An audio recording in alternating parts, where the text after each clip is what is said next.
All right, everyone. Welcome back to Let's Scrap. This is episode 3 now on the new show. This has been so much fun so far. We've been getting a lot of episodes done before the end of the year. I'm having a great time. If you missed episode 1 and 2, you can check them out on YouTube. And of course, our platforms on Spotify, Apple Podcasts, and wherever you find your podcast will be on there. So check it out. Today's interview, I'm very excited for, and I always get excited for these type of interviews because it's not just the fighting side of the sport, it's the media side of the sport. So none other, we're joined by Blake Hollywood Richardson. Thank you so much for coming on the show and welcome. Thanks for using the official name. Thanks, bro. Appreciate it. Good to be here, man.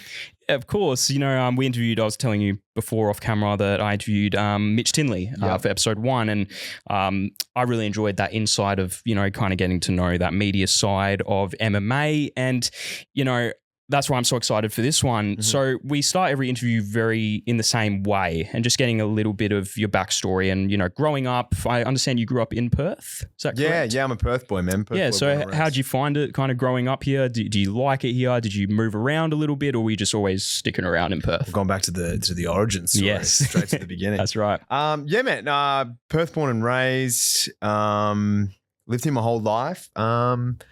Went through high school in the northern suburbs, all that usual stuff. And I went to Sydney. I wanted to be an actor when I was in high school. I told everyone I was going to be an actor and I was going to be something in the media, something in the arts. And then didn't do anything about it after high school for years. And then finally got into WAPA, which was a drama school based here in WA. And then I moved to Sydney where my agents were based. And then COVID hit, came back ever since COVID and been setting up shop here. And it's been a long journey.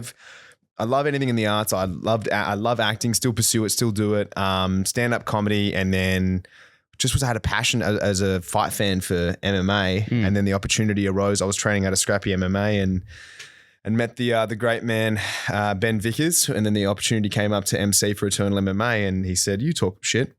Would you like to do it in a cage?" For sure. And I was like, "Sure, dude, let's go." And then, I think this weekend marks my 36th show with the organization, 36th and 37th because it's a double header. So wow. That's pretty good, man. I mean, it's upcoming Eternal 100 and you've done 36. That's really I think so. Yeah. I think my first show was 35 and 36 because my first show was Eternal 65. Yeah, wow, man. Yeah. That's really good. And it's funny, the first ever Eternal fight I went to, I believe it was Eternal 72. I might have that wrong. It was Quillen as the main event against Dom Marfan here in Perth, actually. Which one or two? The second one.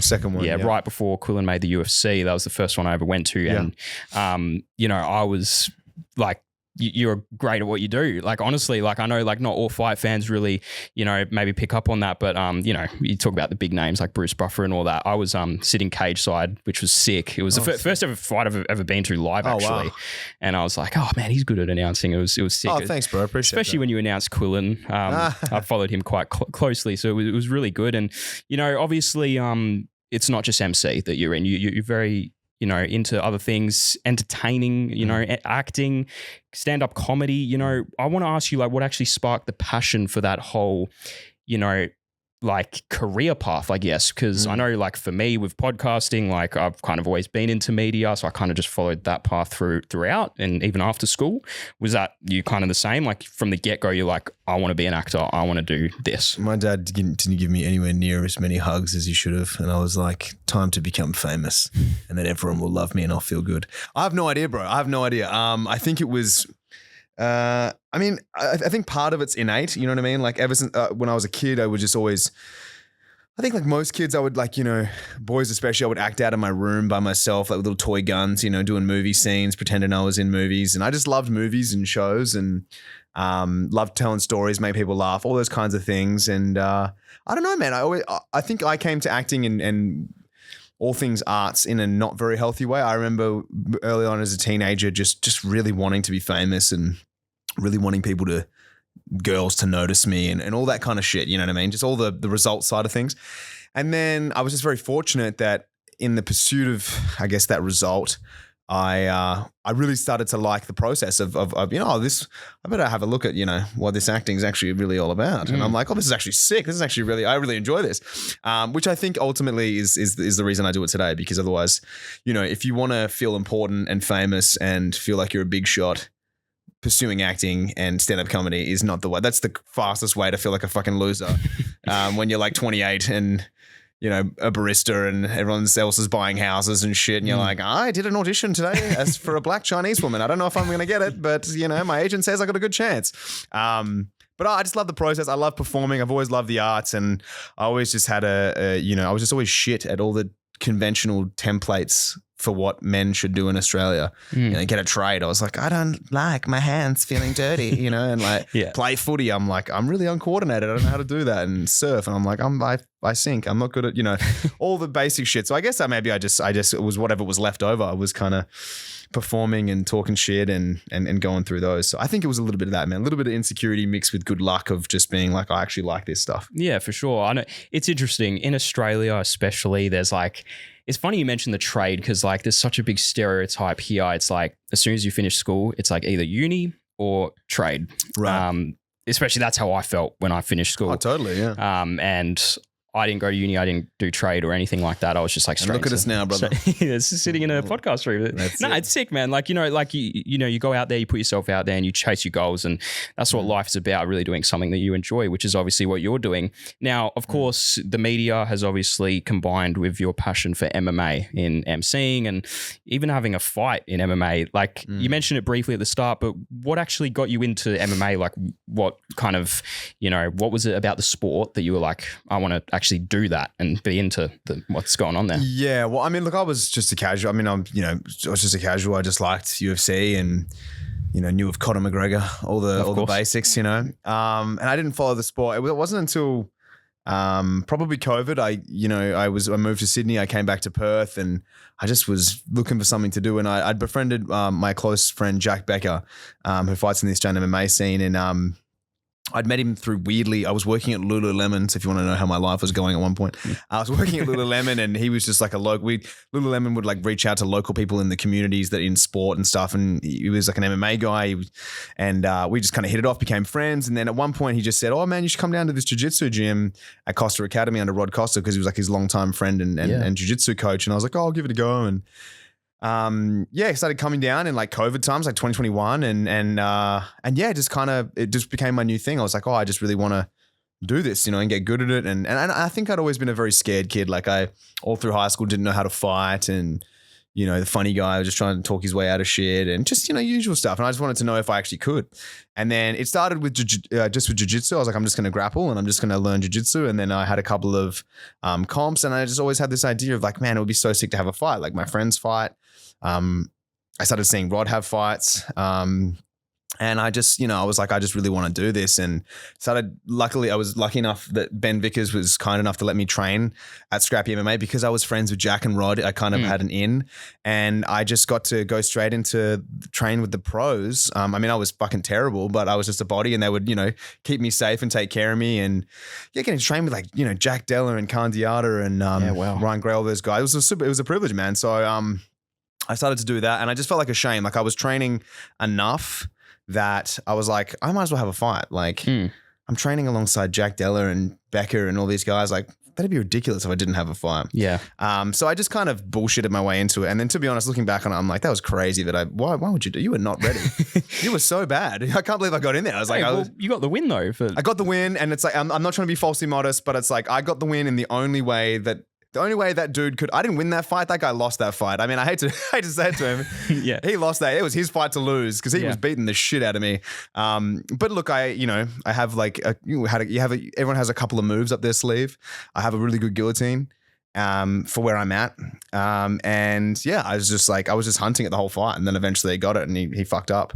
But if I hadn't got that guillotine, that dude was cruising his way to a 30-27 or maybe even a TKO. But that's the sport, right? That's the beauty of the sport. It's like you got to, you know, it's a game of inches, game of moments. But yeah, man, I was one and done. It's a crazy thing, like fighting, because it was never my dream. I never wanted to be a fighter. It was always like just a side quest in my mind of like, I wonder if I could have a fight.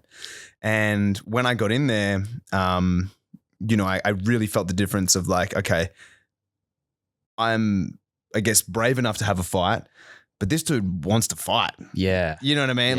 This is like a sport to me. And I'm like, hey, let's fucking see who's the better guy. It's kind of like and he's like, I'm going to fucking kill you, dude. Yeah, it's like kind of like a side quest for you in a way. Yeah, and it's like, and this guy's just like, this is my life. I'm going to beat the shit out of you. I'm like, oh, this guy's really trying to hurt me. Like, I was like, holy crap, this is like, he wants to hurt me bad. And so it's just levels to it. And obviously my exposure sitting cage side, I see the level in Australian MMA. I see these guys at my weight classes, different weight classes. I see how much they put into it. I see the skill level, and I'm like, geez Louise, you cannot side quest this shit. You know, like you're gonna get hurt. So it was one and done for me. But you speak to a lot of fighters. It's like it's so addictive, because if you lose, you don't want to go out in a loss.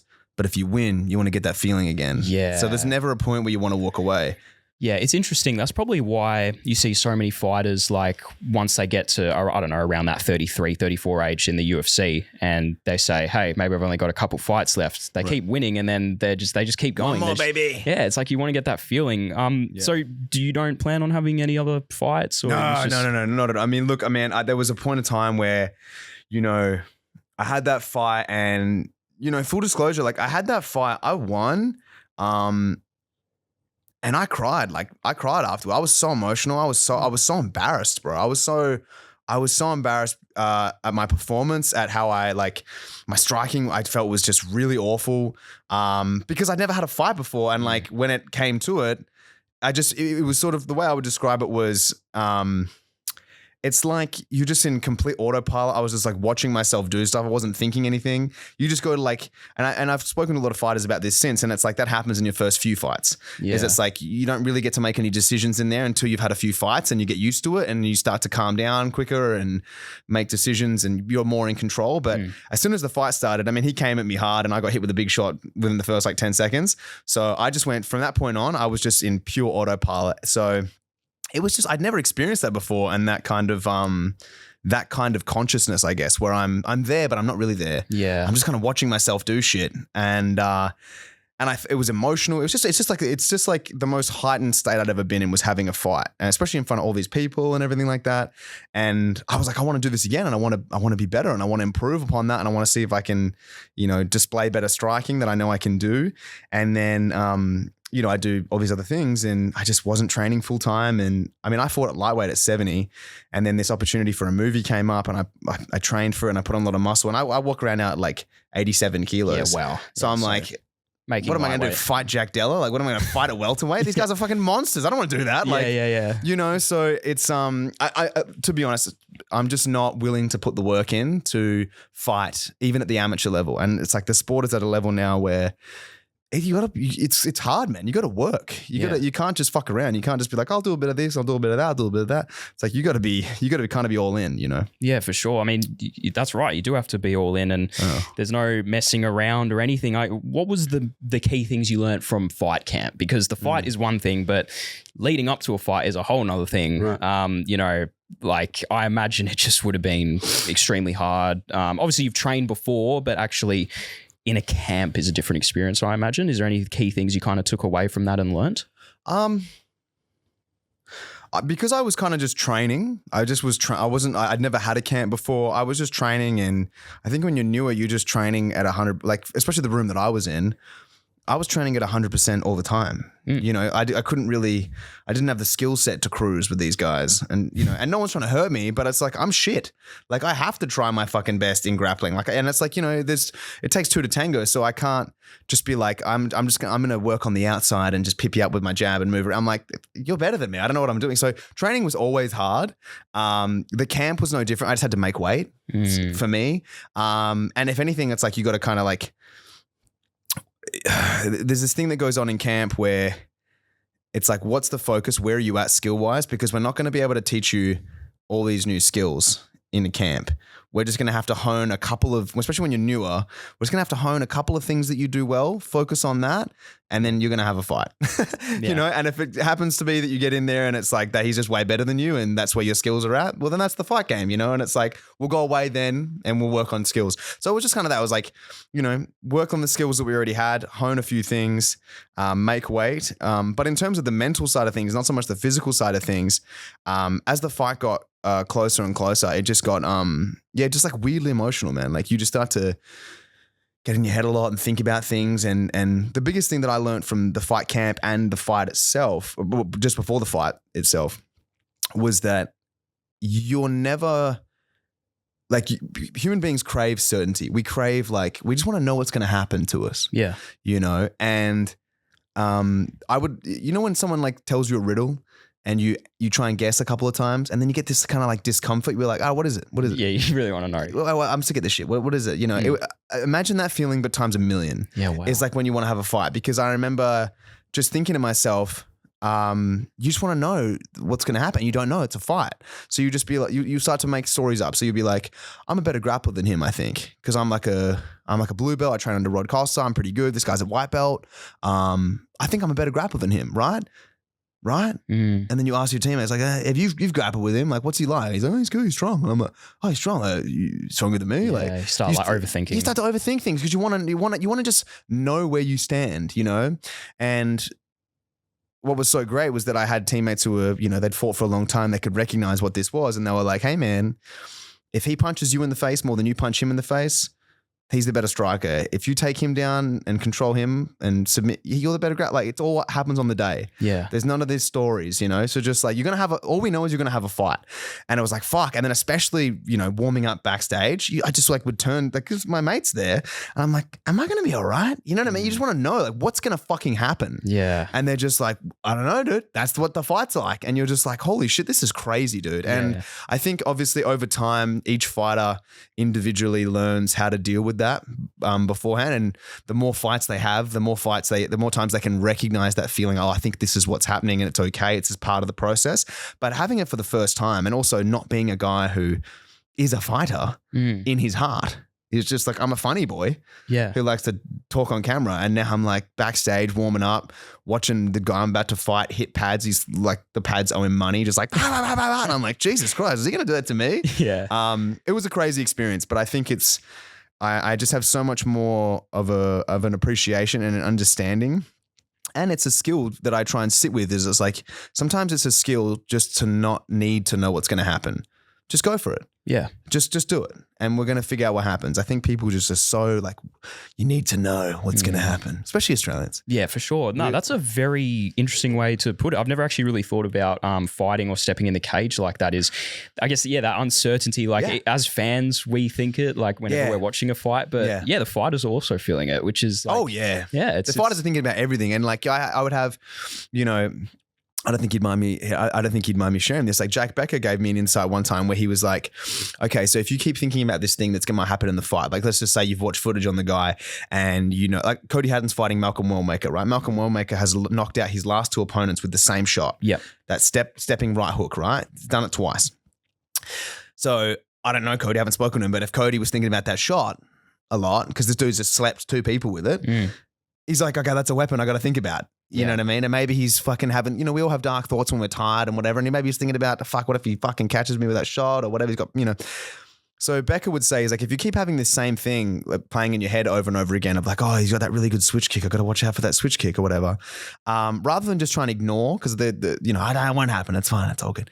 Think about that. And then let's work on what's going to happen, like what we can do to prepare for that. You know what I mean? Like lean into the fear, lean into what you're worried about a little bit and then address it. And then you have to let it go. Yeah. Because be like, I've done the work. Okay, so what am I worried about? I'm worried about him fucking knocking me the fuck out. So what can I do about that? I'm just going to, this whole camp, I'm going to work on keeping my fucking hands on my chin. I'm just going to keep my hands up. Every time I throw a shot, bring them back to my, you know what I mean? Just like basic shit rather than just be like, don't think about that shit, bro. And and then it's like when you're backstage about to walk out, you're like, oh my God, that right hook. Yeah. I haven't thought it's coming. I can't stop thinking about it, Yeah, it's good. Like you got to lean into it. Yeah, you can't ignore those like emotions, I guess, and what could happen. I think, it's a good way to put it actually, like just focusing on what you can control. What can you control? Which is training. You're worried about this? Sure. But what can we do? Yeah, so just work as hard as possible, which is obviously what you did. And you walked away with the win and it's something that you will look back on and, you can actually be very proud of yourself. Oh yeah, I'll be riding that for that guy went on a 5-fight win streak after that. And he's always my son. I'm just be like, yeah, my boy, I'm so proud of you. It's so good. No, that's good, man. Well, we'll talk a little bit about actually your emceeing because it leans into that. There's not many well, that I know of anyway, MC or people in the media that have stepped in the cage. I know I certainly haven't. I mean, I've sparred a couple times. Mitch Tinley hasn't. I'll throw that over him. Well, Pussy. Yeah, he was going on. He'll hate that, dude. He'll hate that. The whole interview, he was basically saying, he's trained, but he's like, compared to these other guys, I've never fought or anything. And God bless him. False but, obviously, I just want to start by asking, how did you actually get into emceeing for Eternal? Obviously, there's the connection with Ben Vickers you mentioned, but, how did that whole thing kind of come about? Were you like surprised at first, or were you like, no, I'm just like, I'm confident, like I'll do that? Yeah, it's a good question. Well, basically, so Daniel Maudsley was the previous announcer, MC for Eternal MMA, and he was also a lawyer. We're highly qualified people, the Eternal MCs. Some of us have law degrees. Some of us have diplomas in acting. Who's better? I don't know. But he went on and he started working for Tim Simpson, and now he manages some of the best fighters in the world. I mean, he's managing Leon Edwards, Jack Della Maddalena, like fucking Yuri Prohaska. Like he's got, Chosen Advisory. Shout out to them. I think at the time they were working for Paradigm when he left, but now they do the Chosen Advisory.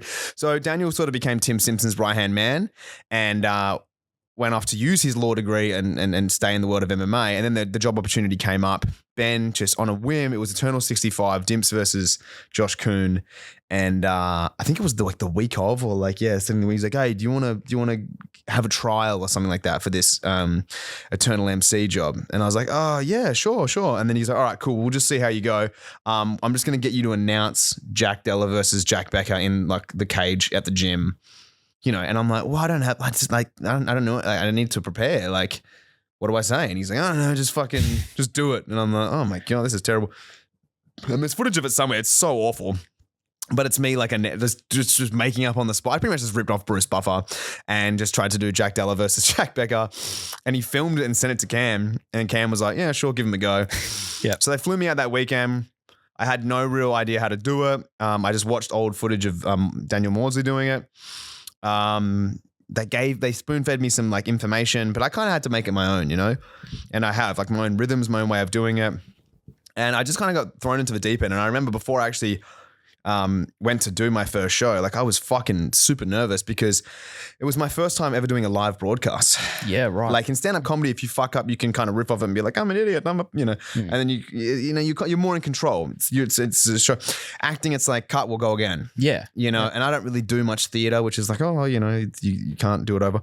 And this is a broadcast, it's like a professional broadcast. I can't lean on my usual tools. I can't be funny and to get me out of it. I can't, break into fucking Shakespeare to, Yeah. So I was nervous. of all this. And, but anyways, I went out and I did it. And I think I was pretty stiff to start, but I kind of loosened up to it. And then, the feedback from the first show was like, you're great, man. It's fine. Just like loosen up, make it your own. And they just brought me back for the next show and then the next show. And then eventually I think to be honest, the show that kind of really, I don't want to say solidified because no one fucking thinks about me, but in Cam's mind, at least, where he was like, holy shit, was Jack Becker's obviously a close friend of mine. He was fighting Aiden Aguilera for the second time, defending his lightweight title, and it's the fight that he broke his leg. Yeah. I don't know if you saw that where he snapped his leg. I think I have seen that, yeah. But it was the first time for the main event that's now kind of a thing that I do every show is that I build throughout the show, and then when it gets to the hometown person and the champ, I fucking send it now. Like I fucking scream and go hard. That's so like good, for the main event. And I, because it was my friend, I was just trying to do a good job for my friend. And I, did the announcement for Aiden. I tried to do a good one for the challenger, pump him up. And then when I went, like, I'm not right. And I just went crazy because I just got caught up in the moment. I was like, my friend, like, let's fucking go kill this guy, And it got like this huge reaction. And then when I sat back down, Cam was like, holy shit, dude. Like what the, because it wasn't scripted. He didn't say like, yeah, really send it, I just did it. And he was like, well, that's what you do from now on. And I was like, okay, I guess that's what I do. And I think that was the time when it was sort of like, oh, that's, I guess, a brand. Like I kind of established, I'm going to fucking send it and like, just like lose my shit when it's the main event, champ versus challenger, So I think that was sort of the first time where I was like, all right, I'm the MC now. Yeah. Up until that point, I was just kind of like, am I doing it right? Am I doing it? And then from that moment on, I was like, I got this shit. That's so good, man. I know when I was speaking to Mitch a week ago, because he used to do obviously announcing as well, and he was saying that a mental thing that he had was like he was so worried of stuffing up because what if he messes up like someone's name, for example, and then they go in and potentially get knocked out or they lose the fight. He feels like that blame is put on him in a way. God, Mitch is so neurotic. So I mispronounced his name and that's why he got KO'd with the overhand. I'm like, it's fucking not that important. Yeah, Mitch, bro. I'm just curious, like, have you had any, thoughts where obviously for the first time you were really nervous, but even now that you've got that experience, do you ever think like, oh geez, like, do those nerves still like are present? Well, first of all, I'm talking shit about Mitch. I mean, you do think that stuff. Like it is important, man. This is a really vulnerable thing for these guys and girls, and you want to pay respect to them. You want to get it right. You want to get their name right. You want to get their coach's name right. And sometimes they don't know, but the information we've been given is their spelling errors. Like maybe the fucking people that gave the information to us spelled it wrong, or maybe there's outdated stuff on there and they've still got their old fight name on there and they didn't want to be announced as that, or maybe there was the information, we're just working off the information we get, and sometimes I've had stuff where they said he was from a different gym and I didn't fucking know. Yeah, right. And then I've said this gym and then he's like looking at his corner and the corner are like, what the fuck? And he's like, I don't fight out of that gym. And I'm just kind of like, I'm all right. I just keep going. But after the fight, I'm like, I'm sorry, bro. It's the information I got. And he's like, oh, whatever. So I do get what Mitch is saying is it's like you don't ever want to seem flippant. You don't ever want to seem like you don't care, because I mean, this means everything to these guys and girls, and what they're doing is fucking scary, man. I've done it. It's terrifying, and I do know that they, for me anyway, I barely heard the announcement. I was just sitting there being like, what the fuck am I doing? This is crazy. I didn't even remember him announcing me. But you want to pay respect. And one thing that I really try and do is I try and feel the energy of each individual fighter that's in the cage when I'm announcing, and I try and think like, what does this person need what do they need? Like some people, they're just comfortable. You can see it. They're like a showman. They love it. They've walked out, they were dancing, they were blowing kisses, they're fucking whatever. They're loose and that's what they like, And they're kind of like, when I'm announcing them, I can see that they like it. And I'm like, fuck yeah, I'm going to play it up for this guy. He's having a good time, And then other times I can see people are just kind of really nervous. Like they just want to get to the fight. They just want to get to the fight. So it's like, they don't want to look at me, and I'll work off that. And other people are just terrifying. Like they're just staring at that person like, fucking, and I'm just like, there's no point me then trying to get in their face and be like, fighting, because they're like, I'm trying to fucking scare this motherfucker. Get out of my fight. Get out of the way. So I try and tailor my approach a little bit to each fighter. And then the same with the interviews as well. Some people, they just had a fight with some terrifying guy, took damage and, managed to win. And then they're more nervous to talk to me than they are about fighting that guy. I can see they're more nervous. They're like, oh, I got to get to this interview now. And I'm like, bro, you just had a fight. Like, this is nothing. But to them it is. It's like, this is fucking terrifying. Yeah. I mean, Jack Della, famously he just never was super comfortable with interviews. Now he's really good at them. But early days, I would always see that he just didn't. He wanted the interviews to be over. He's like, I just like fighting, man. I don't want to do this shit. Yeah, I'm not. It's not who I am. But now he's much more comfortable. Yeah, of course. Is that another thing that you like? How do you go about preparing those interviews? Because obviously, before you don't know who's gonna. I don't know who these people are a lot of the time. A lot of the time you don't know who they are as well. So how do you go about like? Is it just like on the spot? You just kind of come up with them, or do you have some notes written down, especially for like main events as well? No, I prepare, man. I prepare. So, I mean, this is just it's gotten more efficient over time, but I will write 3 questions for every single fighter on every single fight. So to give you context, there's 25 fights currently this weekend. Wow. So there's 50 fighters and I write 3 questions per fighter. So that's 150 questions. Jeez. And it's super hard, especially with the amateurs and these people that don't have a career to, talk about previously. You're going to repeat yourself. So there's an art to like, when I repeat myself, use a different word each time.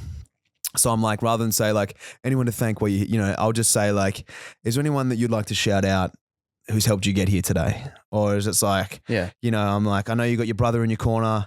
Obviously you guys, that relationship's very important to you. Who else in your life means a lot to you that you want to thank? You just reword the same question, but it seems fresh. Yeah. That's part of the craft.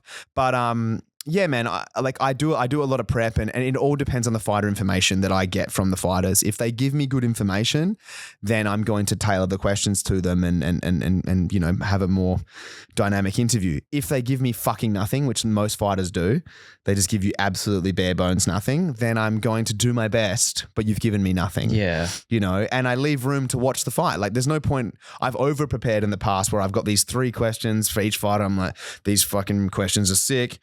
And then, the fight, this certain crazy fight breaks out. I'm like, well, these questions are dead now, because I got to talk about the fight. The fight was crazy. I can't just be like, so you said in camp you worked with long rangey guys to prepare for a southpaw. And it's like, you got dropped with a head kick and then you got up and you dropped him with a head kick. Like, I want to, so I leave a little bit of room for the fight itself. And I have to prepare for every fighter.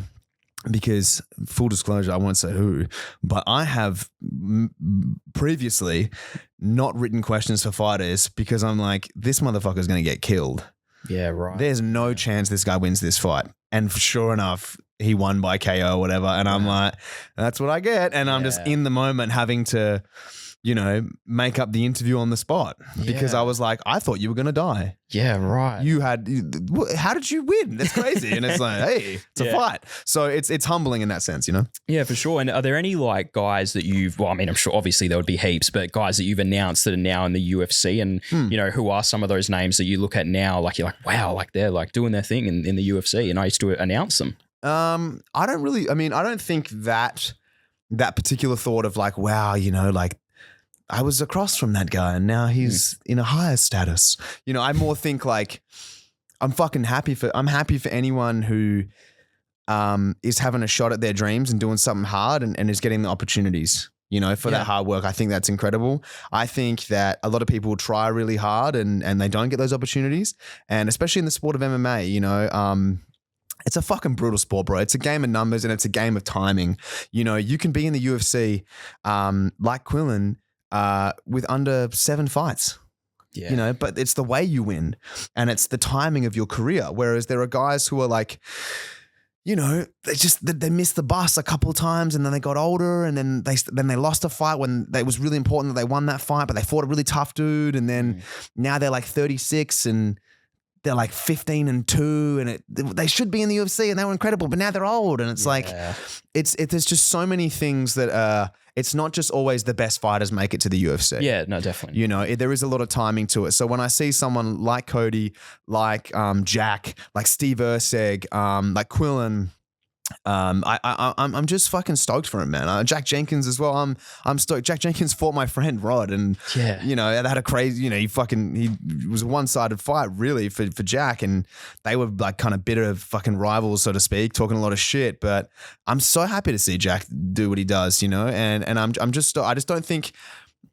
I think Australia has a cultural problem of we don't back our people enough until they're already doing well.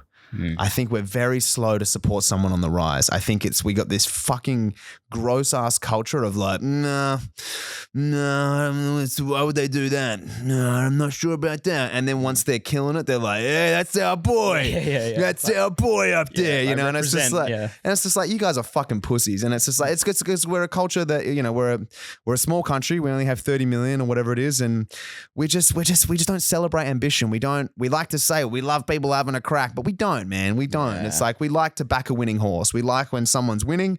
If people lose, like losing's the worst thing in Australian culture. Like if you lose, oh bloody hell, fuck. Yeah, end of the world. You hear that? Yeah, oh, bloody you lost. Hey, oh, they lost. Yeah. It's like we don't care about did someone risk? Was someone brave? Did someone fucking put themselves out there? Did they try?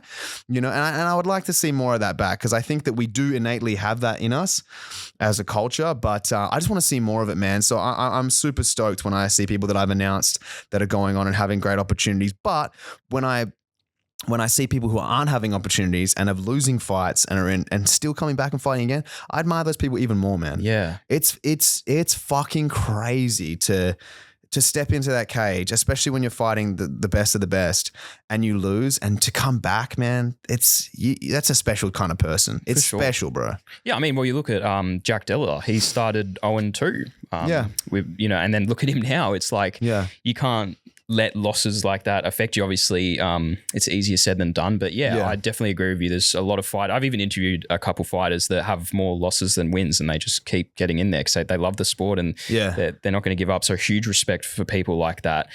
Do you see like Australian MMA like really on the rise? Like I know personally for me, like I'm looking at Eternal. I mean, we're talking about it off camera actually.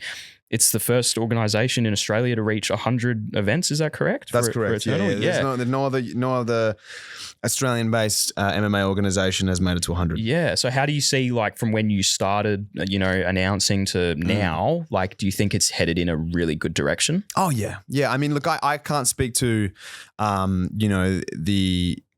the things that are going on behind the scenes in terms of what their plans are and stuff like that. That's not for me to say, but there are some really exciting things cooking and Cam O'Neill and Ben Vickers. And I mean, it really is it's just a labor of love, man. Running an organization like MMA. I mean, I know I only see the tip of the iceberg, but from what even the tip of the iceberg that I see, that the work they put in to having a successful MMA show, I'm like, why the fuck would you do it? Yeah. It's just awful, and then you got to sell these tickets and, fighters pull out and there's injuries and there's this and then it's just like be pretty stressful. Oh, bro, it would just be awful. It would just be so shit. But it's like the only reason that they do it really is because they love the sport and they love to see things like with Jack Della, man. It's like you give these guys a platform and you match some of these incredible fights and you give these guys these opportunities to prove their level at the highest level and they become world champions. They become not only world champions, man, like beloved people in the sport. Like Jack Della is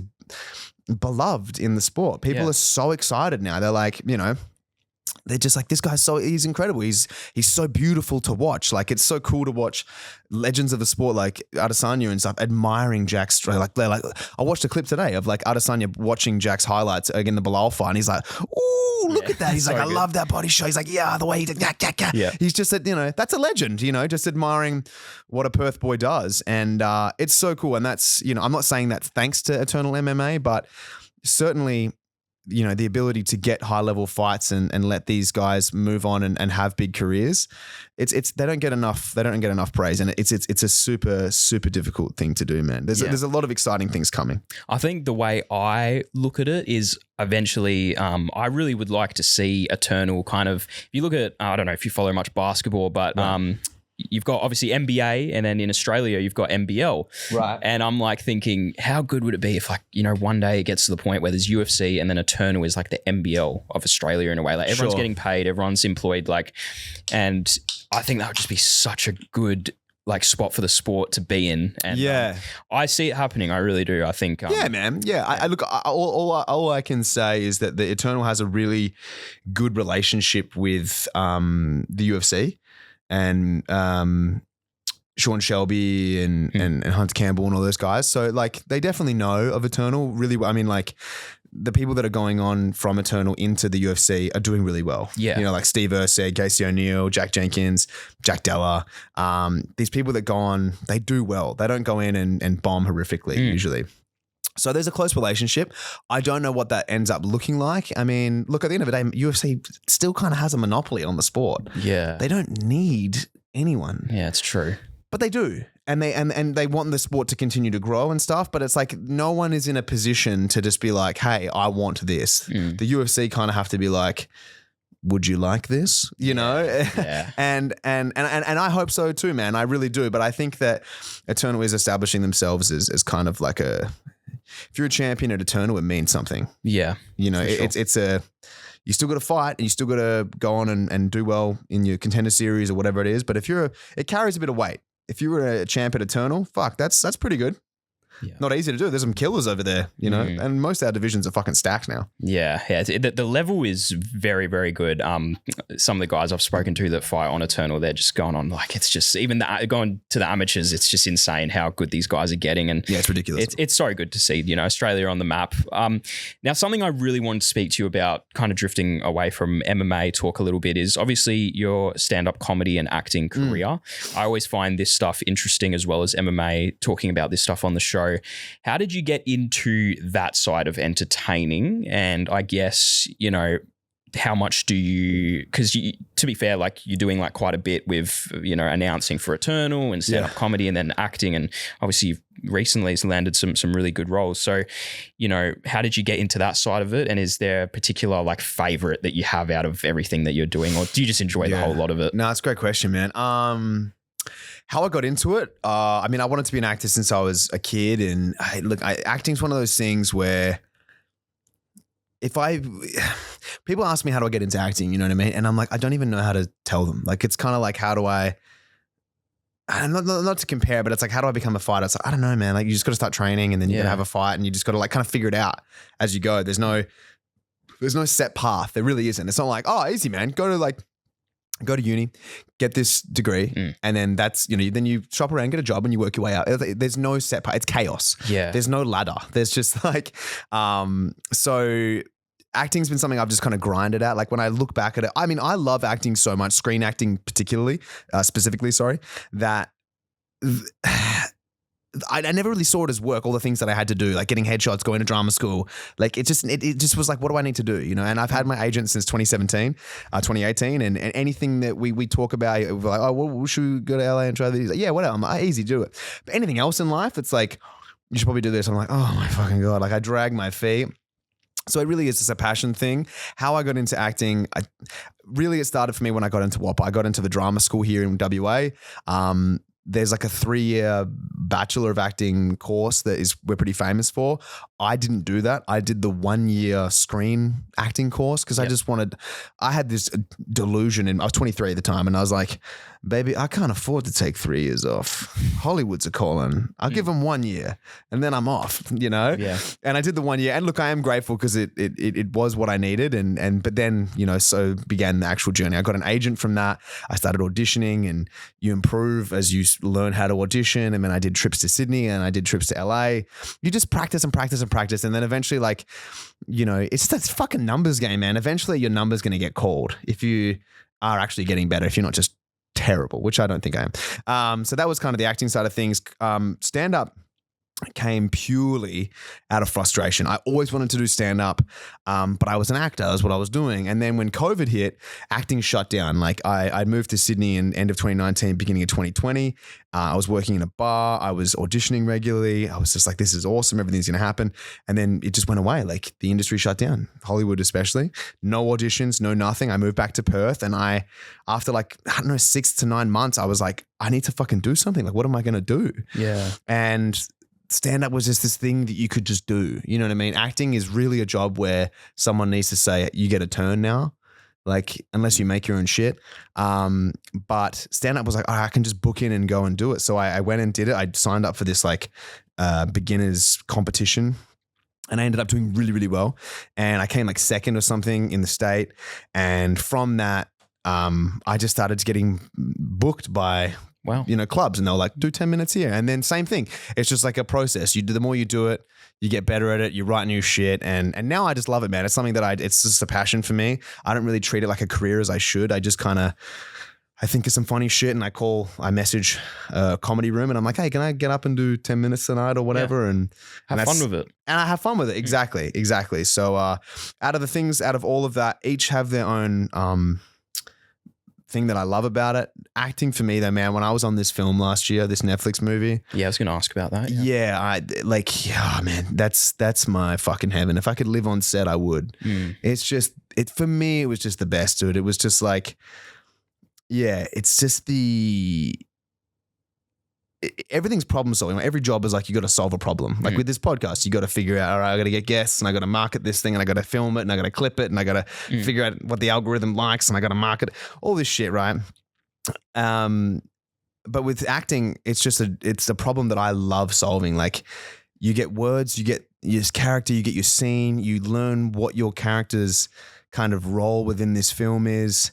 You get together with the other actors, you have the director who has his vision, you have your ideas, you bring your ideas, and like you just like actually filming it and shooting it and figuring it out on the day and making it work with everything going on. it's like all these moving, it's so hard to do. Like there's so many moving parts, but I just fucking love it, dude. I did it for, I got to do it for 3.5 months on this, movie. It had a $130 million budget. I'm opposite like movie stars and stuff. And where was it filmed? We shot in Melbourne and we shot in New Zealand. Nice, so we shot in the studios in Brighton, Victoria. And then the back end of the movie we shot in New Zealand as well. But, yeah, it was. It's called War Machine. It's an action sci-fi for Netflix. The star of the movie is Alan Richardson, who's Jack Reacher in the Amazon Prime series. Yeah, it's like we're like U.S. Army Rangers, qualifying for our Ranger scroll, and we go on this like mission and something goes terribly wrong and the movie unfolds. But it was just fucking awesome, man. And also, the sense of community, you make fucking friends. You work with these other actors who, we were just like brothers and sisters, and there was an army movie. So we were kind of in a unit together. You live side by side, we train together, and you build these relationships, and it's like you're not even living real life anymore. Yeah. There's this 3 months where you're in this other reality. Like I don't even have to worry about what, like they fucking pay you really well. They drive you everywhere. You got a set schedule. They take care of everything. You got good food to eat. Yeah. All you have to worry about is like, hey, you've got to do this acting and then lie. You don't have to be an adult. It's the fucking best, man. and you're making a fucking movie. Like you turn up to set and there's like Black Hawk helicopters today, and you're like, holy shit. And then you see this new, I don't know, we would go to set, and in the script, you read the fucking script and it says that you're in this village that's like, destroyed. And then you go to set and they've built a village and then they've destroyed it and it's on fire. And then they're like, anyway, so here's a village we built. And you're like, this is fucking crazy. Yeah. It's just, it's the stuff that I dreamed of as a kid. And so that's my favorite thing to do. It's just super hard to get the work until you're a star, and then until they're like, hey, just fucking, that's that guy. Let's get him, right now I'm like, hey, what about me? And they're like, who are you? And I'm like, I don't know, let me in.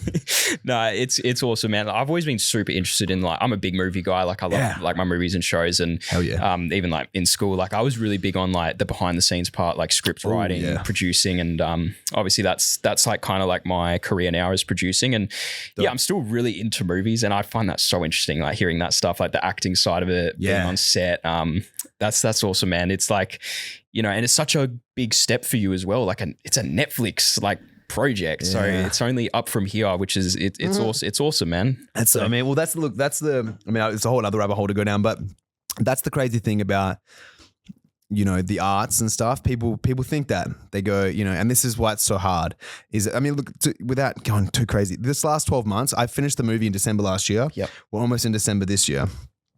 I came really close on a really big TV series I won't get into, but it would have changed my life. Would have been fucking amazing. Would have been insane money. Yep. And I got down to like the final, and then it didn't go my way, which was devastating. But so I've had a lot of things almost go this year that's been cool, so I can't say it's been that, but it's been a hard year, man, because I went from 3 months of the best experience of my life, getting paid more than I ever did, doing what I love to do. Yeah. It's like you're on a high, and then I've gone back to my life, and my life is amazing. I love my fiance, I got great friends, I got all these things, but it feels like a come down. This last 12, it's brutal, bro. And you want to get back to that high, but it's not up to you, right? And nothing is certain in acting. So just because I did this big Netflix movie doesn't mean that, we have to, number one, the movie needs to come out. It's going to come out in, I think, March or April next year. It has to do well. I have to be edited well in it. And then another project has to come along that I actually would suit a character in it. True. Yeah. That it doesn't mean that, look, at the end of the day, I'm better off now having done the movie than before. Yeah. That's a certainty. But what that looks like, we'll have to see. But I appreciate that. And it's just a brutal thing mentally when people go like, hey man, surely this is like everything. And I go, I've thought that. Yeah. I've thought that for the last 12 months and I'm still here, so. It is true. Yeah. I wanted to ask you about like, the support from your family and friends as well, because chasing this entertaining, lifestyle is very, we've spoken about it. It's the uncertainty. Yeah. You don't know what could happen. So what was the reaction from people close to you? Were they like, super supportive and go for it? Or were they kind of like, oh, that's good, but maybe have a backup or something like that? Yeah, true. It's a good question, man. No, I mean, look, I was really blessed in a way. I haven't spoken to my dad in years. We have a not a great relationship. He's got his issues. God bless him, love him. But I was never worried about my dad's opinion. Let's put it that way. I was like, I don't give a fuck what you think.